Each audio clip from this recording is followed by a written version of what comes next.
Remember, this is a claim being made by Muscovite state media. It's a claim being made by Belarus. We haven't so far heard this being accepted officially by anyone in Ukraine. So we'll try and get those details in just a bit. Gaurav Sawant, thank you for joining us. Volodymyr Zelensky has become a global hero for standing up to Vladimir Putin's offensive, but he's also emerged as an internet favorite after old videos of his appearance on a celebrity dance show and comedy shows went viral. He's the man who used to make people laugh. Now he's giving Vladimir Putin a bloody nose. An unparalleled journey from a comedian to president to national hero. The show's popularity won Zelensky the presidency.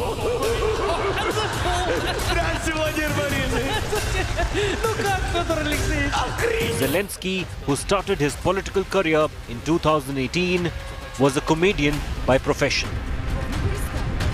Zelensky rose to prominence with the release of his 2015 political comedy drama called Servant of People.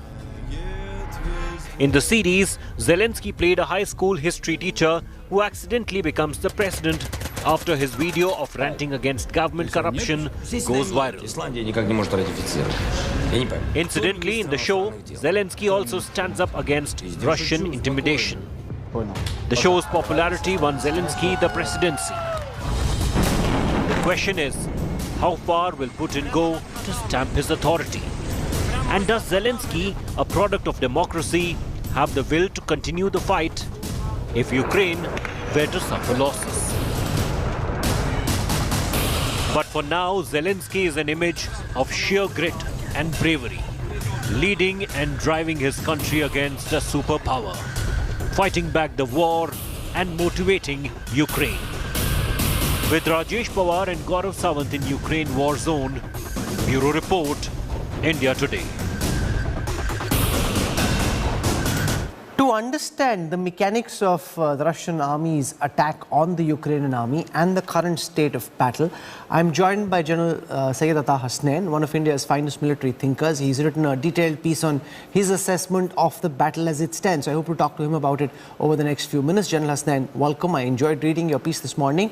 And I'm very curious to understand from you what the Russian army you think is trying to do. They're trying some very high-risk maneuvers like sending paratroopers heliborne into the military airport near Kyiv, then discovering that they weren't able to hold on. Now we are learning from the second biggest city, Kyiv, once again, they went in, claimed victory. Now the Ukrainians are saying they've pushed them back. What are the Russian army personnel thinking? What's their plan?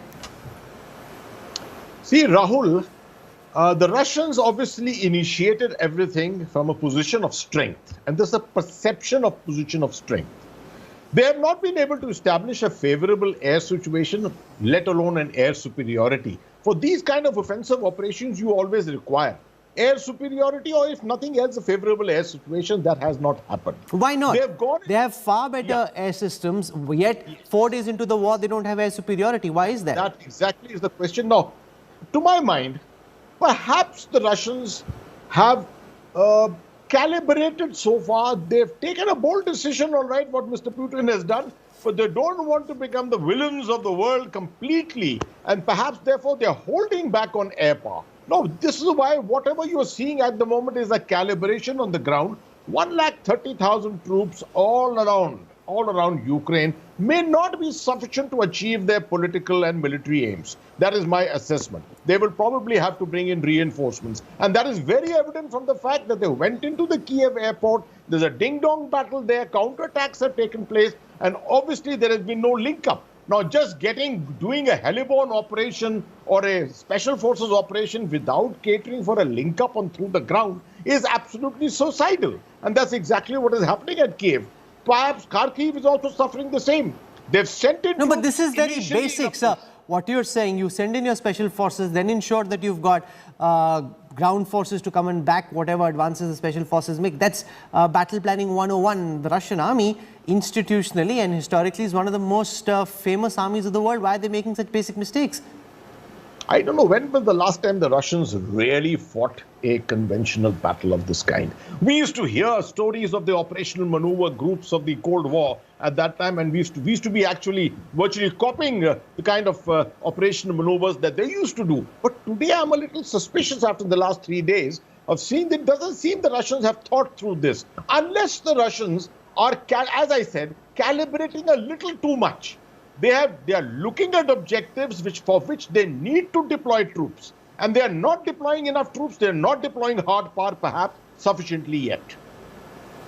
What do you make of the Ukrainian army's ability to withstand these attacks? Right now, there is a high level of Josh, the president leading the way, civilians coming to the aid of the Ukrainian army, but militarily and in terms of weapons and training, the Russian army far superior. How long, on the basis of what we can see so far, do you think the Ukrainian army will be able to hold out?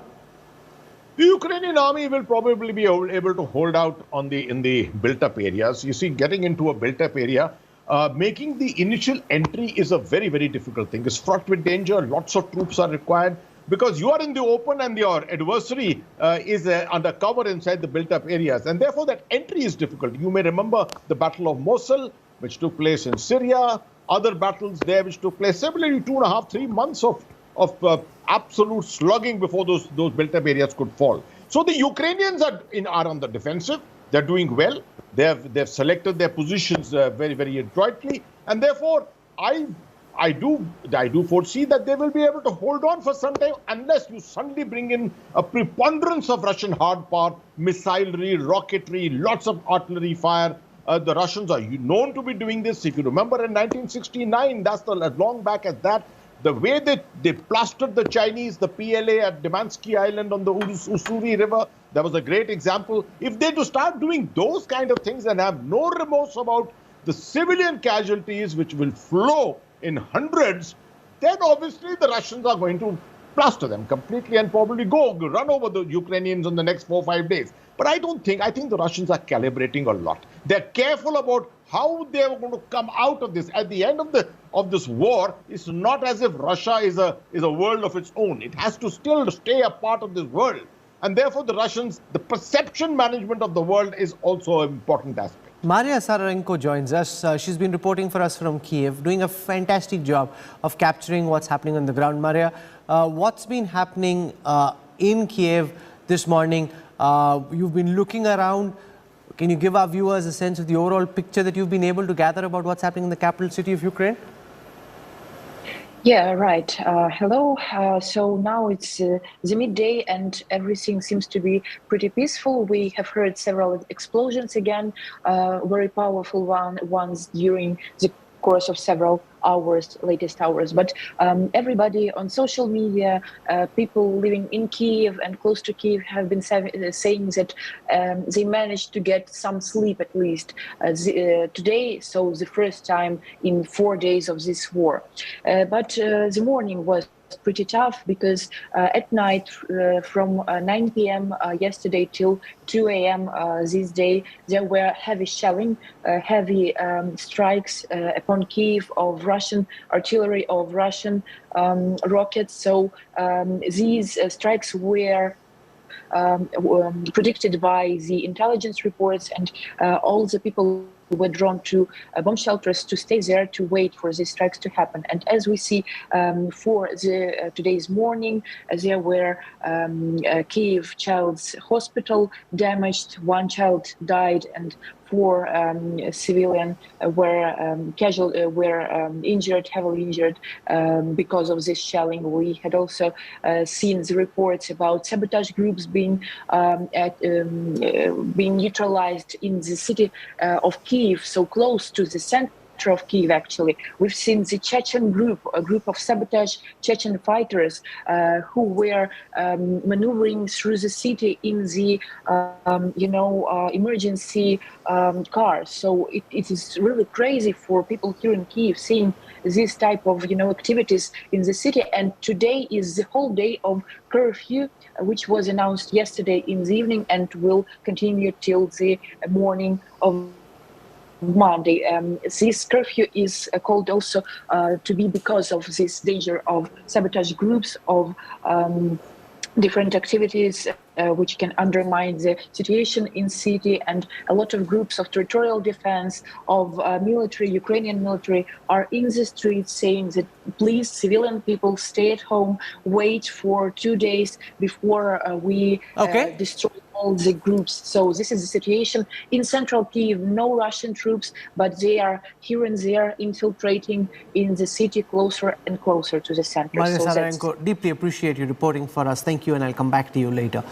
Ukraine has the highest number of women in active combat, but now MPs, former beauty queens, and regular civilians are picking up weapons and saying they want to defend their motherland.